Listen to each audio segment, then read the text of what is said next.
오늘 말씀 주의 기도, 예수님 우리가 알고 있는 주 기도문에 대한 그런 말씀이죠. 어떤 건물에 상가 2층에 교회가 있었어요. 그런데 그 건물 1층이 늘 비어 있었거든요. 그런데 그 건물 1층에 술집이 들어왔습니다. 그 교회 성도님들과 목사님이 열심히 기도했습니다. 교회 건물 1층에 아버지요, 술집이 웬 말입니까? 그 술집이 나가게 해달라고 막 기도했어요. 어느 날 그 술집에 불이 났습니다. 그래서 그런데 불이 난 것까지는 그럴 수 있다 쳐요. 그런데 그 술집 주인이 교회 목사님에게 소송을 걸어왔습니다. 그 교회에서 술집 망하게 해달라고 기도했기 때문에 우리 술집에 불이 났습니다. 그렇게 소송을 건 거예요. 그 목사님이 하도 어이없어서 손해배상을 하라는 그 재판에 나가서 이렇게 말했습니다. 판사 앞에서. 아니, 우리가 설령 불이 나게 기도하지도 않았지만 우리가 설령 불이 나게 기도했다고 해도 어떻게 그냥 그렇게 불이 나겠습니까? 그냥 불이 난 것이지요. 기도한다고 그런다고 불이 납니까? 이렇게 말했습니다. 그리고 그 술집 주인은 아니라고 계속해서 당신들이 기도한 때문에 우리 가게에 불이 났다. 손해를 물어라. 이렇게 했습니다. 판결이 어떻게 났을까요? 궁금하죠? 그 마지막 날 판결 날에 판사가 이렇게 말했다고 합니다. 술집 주인은 교회가 기도해서 불이 났다고 주장하고 목사는 기도했다고 불날 리 없습니다 라고 주장하니 술집 주인이 아무래도 목사보다 믿음이 더 좋은 것 같습니다. 누가 목사인지 모르겠습니다. 이렇게 말을 했다고 합니다. 이처럼 평소에는 우리가 믿음이 참 좋은 것 같은데 막상 생활하면서 막 여러 가지 일을 겪고 여러 가지 말을 하다 보면 그 얼떨결에 나오는 말을 통해서 와, 내가 이렇게 믿음이 없구나. 내 믿음의 현주소가 이것밖에 안 됐나 하고 깜짝깜짝 놀라질 때가 있습니다. 예를 들면 요즘 같은 때도 그렇습니다. 요즘 시국이 어렵잖아요. 이제 이런 경우에도 같은 목사님들끼리도 또 같은 성도님들끼리도 두 가지의 어떤 큰 부류의 생각으로 나뉩니다. 어떻게 되냐면요. 이런 생각을 해요. 여러분 기도합시다. 나라가 안정되고 훌륭한 사람이 대통령으로 뽑히게 기도합시다 하는 목사님과 그런 성도님들이 있는가 하면, 또 반면에 아니 지금이 기도만 할 때입니까? 기도한다고 뭐 됩니까? 행동으로 보여줘야지. 행동도 해야 됩니다 하는 그런 주장을 하는 목사님과 성도님들도 있습니다. 예. 여러분은 이 중에 어떤 목사님, 어떤 성도님에 속하십니까? 속하지 않아요? 그러면 어떤 목사님과 어떤 성도님들이 좋습니까? 어떤 생각이 좋습니까? 예. 적어도 술집 주인보다 믿음이 더 연약한 그런 생각은 취하고 싶지 않죠? 예. 술집 주인보다 못한 생각은 우리가 해서는 안 되겠습니다. 세상을 살아가면서 하나님을 믿는 사람과 하나님을 믿지 않는 사람들의 가장 명확한 차이점은 어디서 나오느냐 하면 바로 기도입니다. 세상에는요, 하나님께 기도 안 하고 자기 힘만 믿고 의지해서 살아가는 사람이 있고, 또 항상 기도하면서 하나님께 의지하고 하나님의 힘으로 해결해 달라고 기도하면서 살아가는 사람들이 있습니다. 이 둘의 차이는 별거 아닌 것 같지만 그 차이는 천지 차이입니다. 자기 힘으로 살아가는 사람들은 딱 자기 수준, 그 수준만큼 살아갑니다. 그러나 하나님께 의지하고 살아가는 사람은요, 자기 수준으로 살지 않습니다. 하나님 수준을 향해 쭉쭉 뻗어나가면서 살아가게 됩니다. 물론 어려운 문제, 쉬운 문제 많이 있습니다.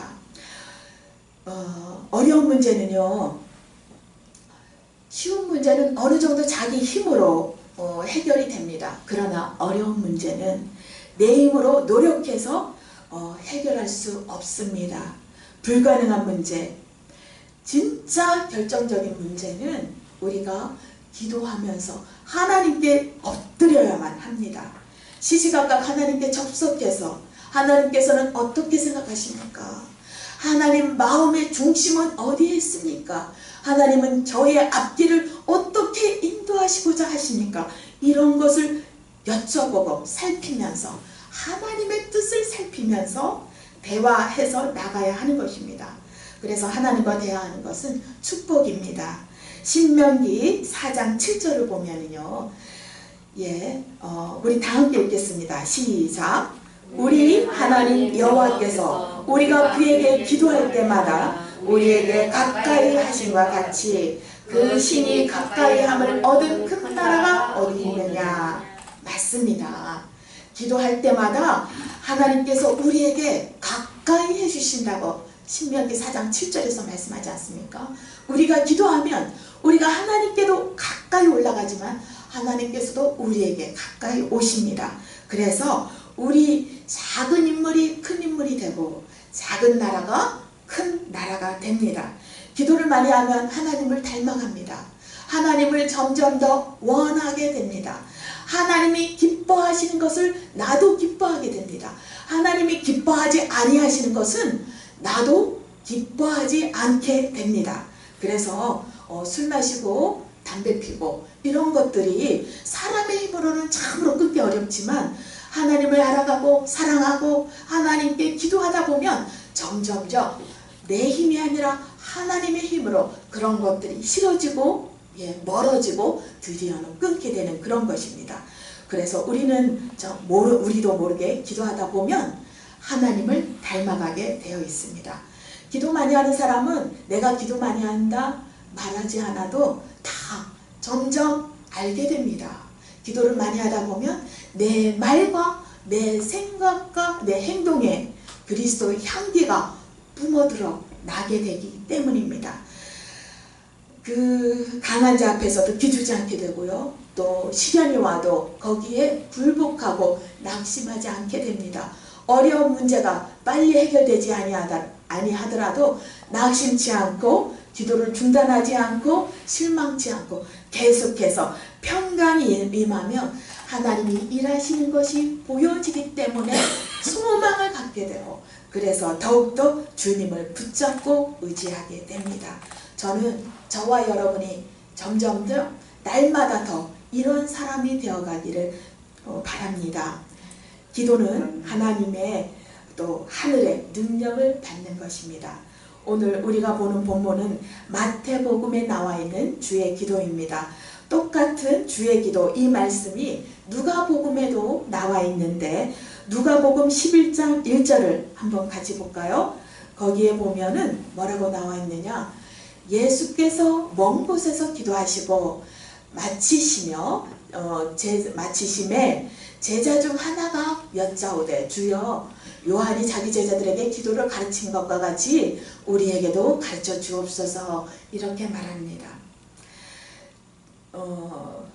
여기에는요 주의 제자가 주님께서 기도하시는 것을 보고 마치니까 나와서 우리에게도 기도를 가르쳐 주시옵소서 이렇게 말하죠. 주님께서 기도하시는 그 모습이 늘 있어 왔던 일이고 주님께서 기도하시는 그 모습이 참으로 보기 좋았나 봅니다. 그래서 제자가 예수님께 기도를 가르쳐 달라고 하는데 여기에는 큰 영적 원리가 있습니다. 어떤 원리냐? 우리가 기도를 스스로 하거나 누구에게 달리 배우는 게 아니라 바로 주님께 예수님께 기도를 배워야 한다는 그 사실입니다. 주님께서 가르쳐 주신 기도의 내용과 원리가 몹시 중요하고 우리가 그것을 꼭 알고 기도를 시작해야 된다는 것입니다. 교회 생활이라는 것은 기도 생활입니다.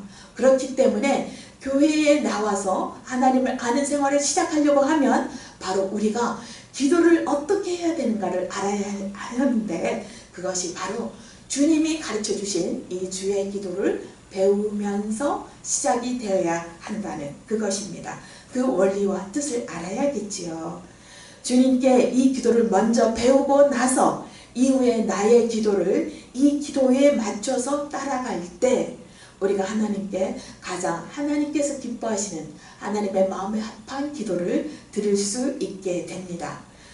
우리가 기도할 때요, 저도 보통 그러는데 막 기도하다 보면, 그리고 기도가 이거 빨리 응답이 돼야 되는데 나의 생각에 너무 몰두하다 보면 막 내 마음대로 주님을 막 협박할 때가 있어요.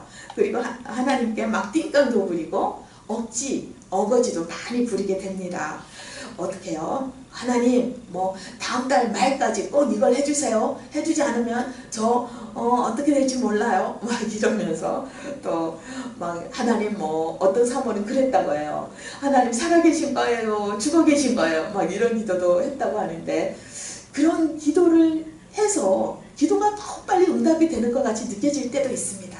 그러나 하나님께 영광 올려드리는 기도를 하려면 그런 것보다는 우리가 하나님께 주의 기도에 본받아서 거기에 맞춰서 기도를 잘 하는 것이 가장 옳지 않겠나 이렇게 믿어집니다.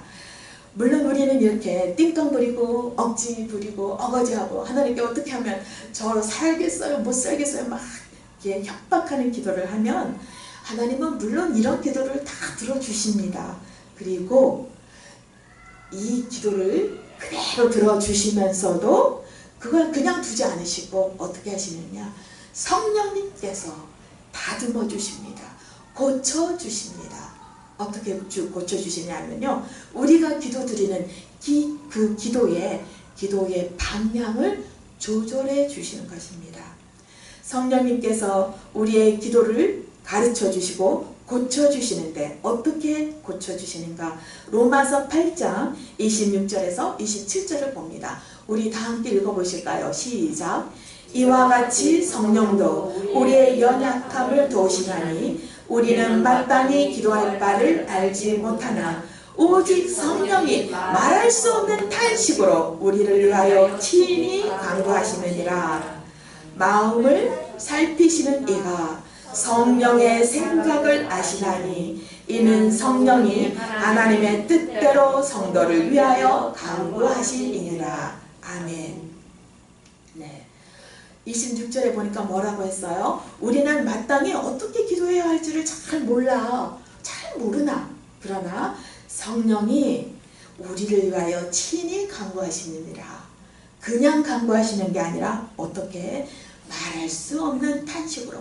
그러니까 깊은 탄식, 깊은 애절함을 가지고 우리의 기도를 그냥 올려보내는 게 아니라 우리의 기도를 받으시고 탄식하며 딸아 아들아 이 기도는 요렇게 아버지 하나님 성부께서는 이 기도를 이렇게 받으시옵소서 하고 만져주시고 한 성령님의 그 간구하심을 덧붙여서 우리의 기도에 합하여서 우리의 기도를 하나님께 올려드리고 간구해 주신다는 그런 것입니다. 성령님께서 우리가 방향 없는 기도를 하면 그것을 다 붙들으셔서 하나님 뜻에 맞추어서 고쳐주십니다. 바로 성령님께서 우리가 기도할 때 그 기도에 임재하여 주신다는 것입니다. 임재가 무슨 말이에요? 임하여서 함께 있어 주신다는 것, 존재해 주신다는 그것이 임재라는 말이죠. 오늘 보는 주의 기도는 마태복음과 누가복음에 두 곳에 나와 있는데, 마태복음, 오늘 우리가 본 것은 마태복음이에요. 이 마태복음에서는 꼼꼼하게 주의 기도를 하나하나 기록해서 마태가 자세히 기록하고 있습니다. 그리고 누가복음에서는 중요한 에센스만 뽑아서 딱 나와 있거든요. 주님이 가르쳐 주셨다고 해서 주의 기도, 주 기도문이라고 부르는데, 이 기도에는 크게 두 가지가 있습니다. 하나님께 올려드리는 기도와 사람, 우리 자신을 위하여 또 드리는 기도, 이 두 가지가 있는데 이게 연속적으로 연결이 되어 있죠. 먼저 하나님을 위해서 드리는 기도가 먼저 나옵니다. 오늘 본문 마태복음 6장 9절을 보시겠습니다. 자, 큰 소리로 우리가 한번 읽어보십시다. 시작! 그러므로 너희는 이렇게 기도하라. 하늘에 계신 우리 아버지여 이름이 거룩히 여김을 받으시오며. 아멘. 주의 기도는요 참으로 은혜로운 기도입니다. 시작부터 하늘문이 확 열립니다. 왜 열리는지 아세요? 이 하늘에 계신 우리 아버지여, 이 한마디가 대단한 원자 폭탄과 같은 그런 말씀이기 때문입니다. 이 말이 하늘에 계신 우리 아버지여, 이 말이 하늘문을 확 열어버립니다. 이 기도, 이 말은요 모든 기도를 열어주는 열쇠와도 같은 그런 역할을 합니다. 하늘에 계신 하나님이 우리 아버지라는 것입니다. 하늘에 계신 그 하나님을 예수님께서는 우리에게 지금 기도를 가르쳐 주시면서 너희들은 하늘에 계신 하나님을 하나님이라고 부르지 말고 아버지라고 부르라, 이렇게 말씀하시는 것입니다. 그러면 여러분은 이런 생각할지 모르겠어요. 아니 하늘에 계시는 우리 하나님이 우리 아버지지 누가 또 달리 아버지가 있어? 당연한 것을 왜 그러시죠? 하고 물으실지 모르겠어요. 그런데요 이게 당연한 게 아니에요.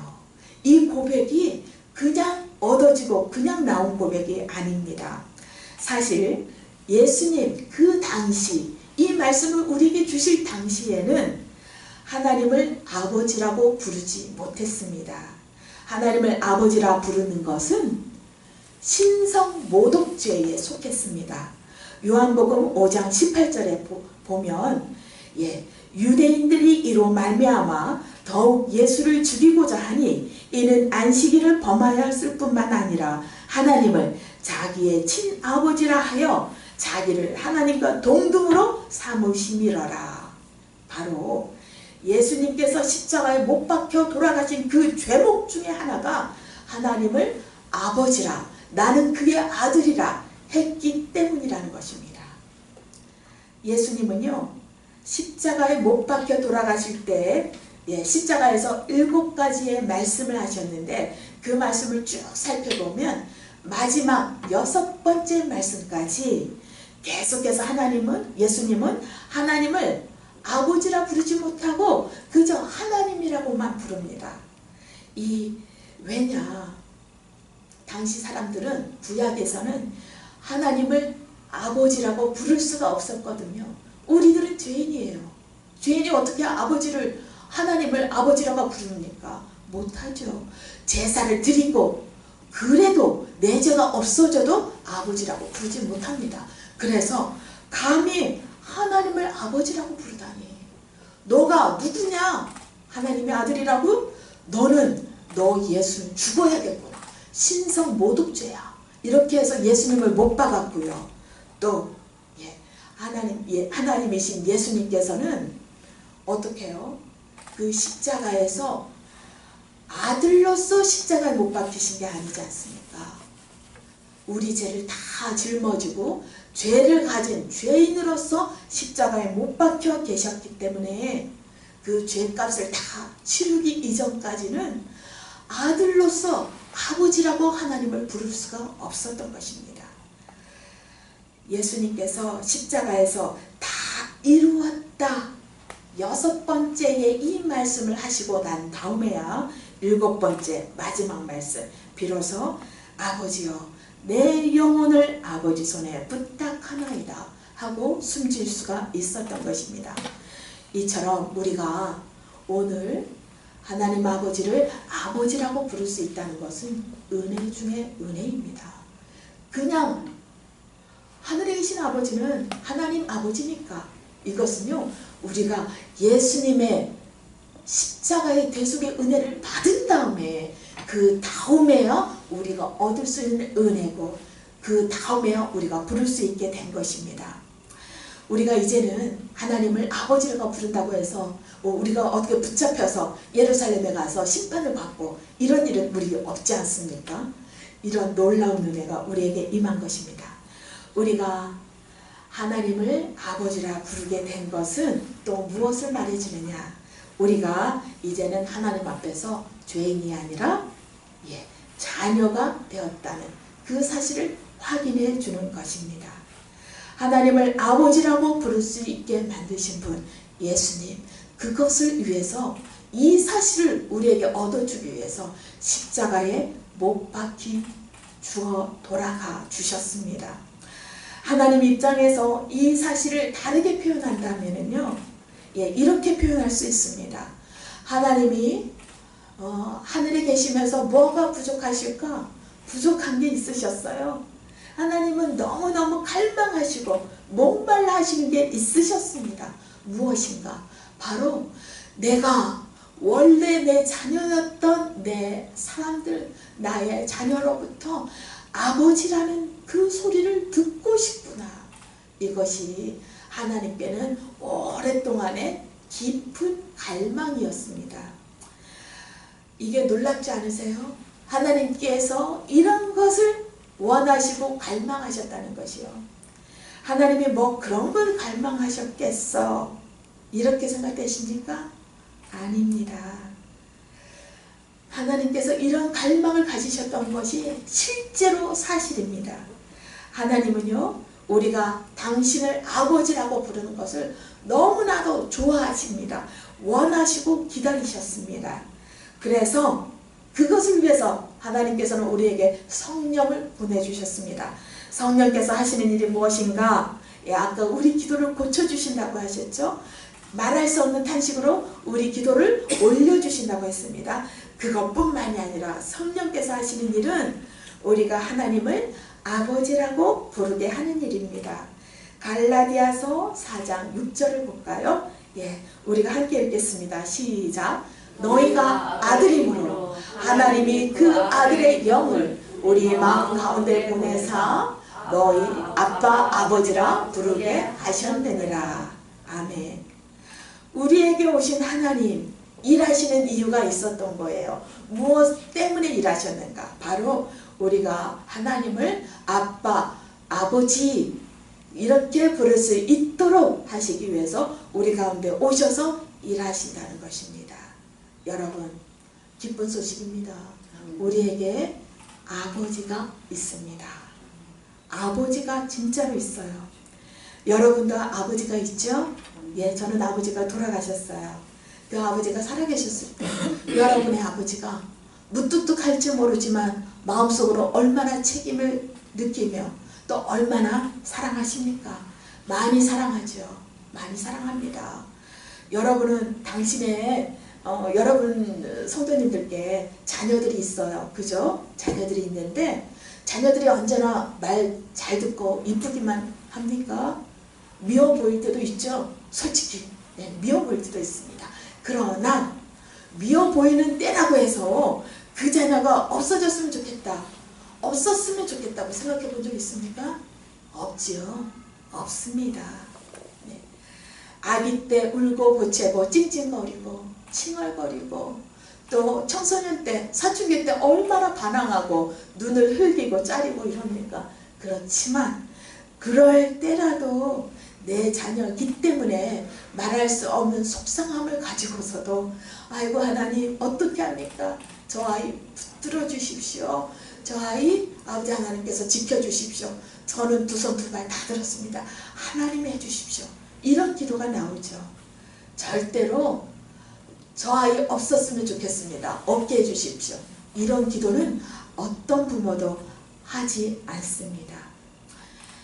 우리가 사랑이 부족한 우리도 이런 기도를 하고 이런 생각을 할진데 사랑이 많으신 하나님은 우리 자녀, 우리가 자녀잖아요. 하나님 앞에 우리를 향해서 얼마나 사랑하시고 얼마나 생각이 더 많으시겠습니까?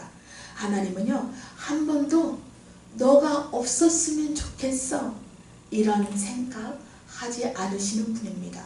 하나님은 어미가 너희들을 버릴지라도 나는 너희들을 버리지 아니한다. 그렇게 약속하시고 매번 기다려주시고 그래서 매번 우리에게 차임을 받아요. 우리가 하나님을 차요. 마음으로도 수십 번 수백 번. 그런 하나님이십니다.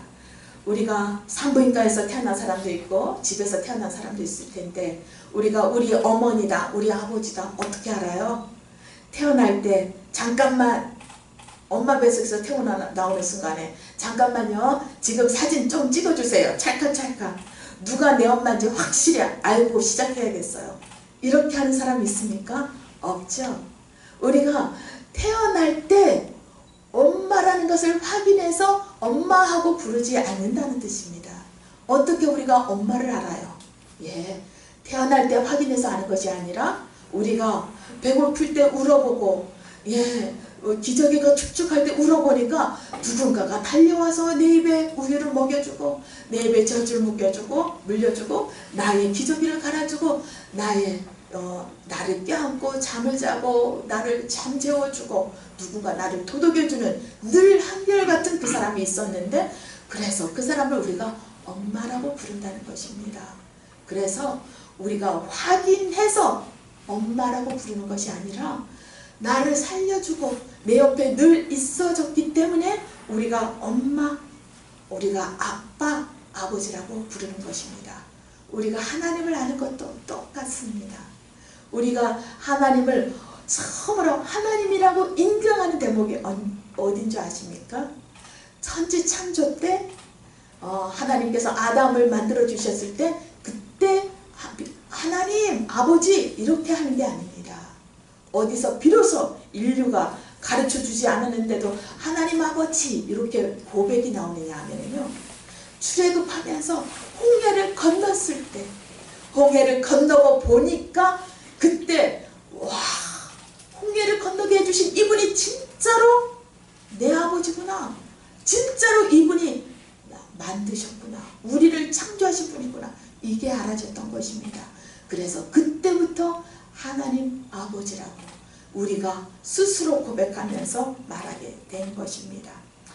우리 하나님도 우리가 이렇게 알아가는 그 과정처럼 우리가 하나님을 이제 홍해를 건너보지도 않았는데 우리가 하나님을 어떻게 알아요? 마찬가지의 과정으로 우리가 하나님을 압니다. 우리 옆에 계시면서 늘 기도하면 가까이 해주시고, 우리 어려움이 있으면 달려오셔서 내 걱정이 뭔지, 내게 무엇이 있어야 하는지를 알게 하시는 분이 하나님이십니다. 하나님이 우리에게 자녀 주신 이유가 있습니다. 저에게도 딸이 둘이 있어요. 그 하나님은 왜 우리에게 자녀 주셨을까요? 하나님의 마음을 좀 알라고. 하나님이 이 세상 사람을 탄생하는 게 아니라 하나하나 창조해 버리셨다면 우리가 해산하는 고통과 기르는 고통을 누리지 못했다면 우리에게 자녀가 없고, 우리에게 자녀가 있음으로 해서 하나님의 마음이 어떠한 마음인지 알지, 경험하지 못하기 때문입니다. 우리가 자녀를 잉태해서 해산하고 고생해서 길러보아야 그 부모의 마음을 알고, 그래야 우리가 하나님의 마음, 하나님이 어떤 아버지이신지, 어떤 마음으로 우리를 기르시는지를 우리가 알게 된다는 것입니다. 이렇게 좋은 아버지 하나님을 부르는 그 감격을 늘 깨닫는 저와 여러분이 되시기를 원합니다.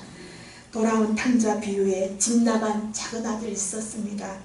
그 끝까지 기다리시는 그 아버지 하나님이십니다. 저 같은 경우에는요, 하나님 앞에 참 힘들 때가 있어요. 어떤 때인지 아세요? 용서하기 힘든 사람을 용서하라고 할 때, 그때 용서를 하는 기도를 막 합니다. 제가 누누이 간증하죠. 용서라는 게 한꺼번에 되지가 않더라. 시간이 걸리더라. 시간을 주세요. 하나님 용서해 보겠습니다. 이러면서 막 기도를 하는데, 그때 힘들 때가 언제냐면요, 하나님의 마음을 알 때.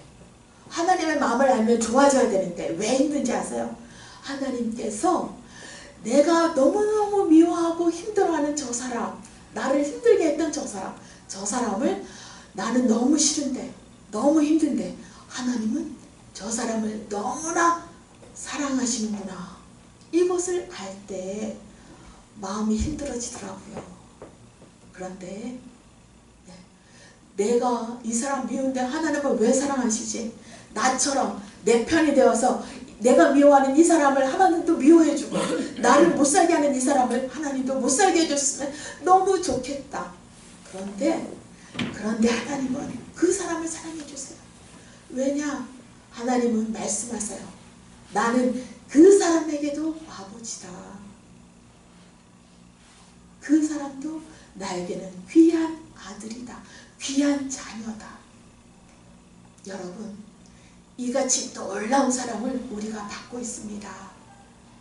못되게 하는 아들도 하나님의 그 지극한 사랑을 받아요. 돌아온 탕자도 하나님 앞에 아버지가 어떻게 했습니까? 버선발로 마중 가서 안아주죠. 잔치 벌여주죠. 이 사랑을 받는데 우리가 하나님 앞에 옆에 있을 때 어떤 사랑 받습니까? 탕자에게 보여주신 그 잔치상이 나에게 없다고 화내지 마세요. 큰아들에게 하나님 말씀하셨어요. 너는 항상 나와 함께 있어. 내 것이 늘 너의 것이었다. 하나님 것이요, 늘 언제나 내 것이었어요. 이 내 것을, 하나님 것이, 아버지 것은 내 것입니다 하는 이 누리는 마음이 우리에게 있으면 그걸 우리가 늘 받을 수 있다는 겁니다. 이 사랑을, 먼저 이 사랑을 누리는 저와 여러분이 되시길 원합니다. 오늘 보는 주의 기도에 하나님께서 먼저 우리에게 주신 놀라운 은혜의 폭포수가 있었습니다. 뭐냐? 하늘에 계신 높은 하나님, 어미하여 우리가 볼 수 없고 마지막 때 우리가 심판날에 그분을 뵈야 했는데 주님의 은혜로 중보로 말미암아 우리는 그 하나님을 평소에도 늘 아버지라고 부르면서 함께 있을 수 있게 되었다는 것. 이것이 얼마나 놀라운 사실인지 우리 오늘 하루라도 이 아버지, 내가 하나님을 아버지라고 부를 수 있는 게 당연한 일이 아니었군요. 감사합니다 하는 이 간격의 묵상을 하면서 하나님께 더 감사함으로 가까이 가는 저와 여러분이 되시기를 예수님 이름으로 축원하고 또 축원합니다. 아멘. 예, 우리 다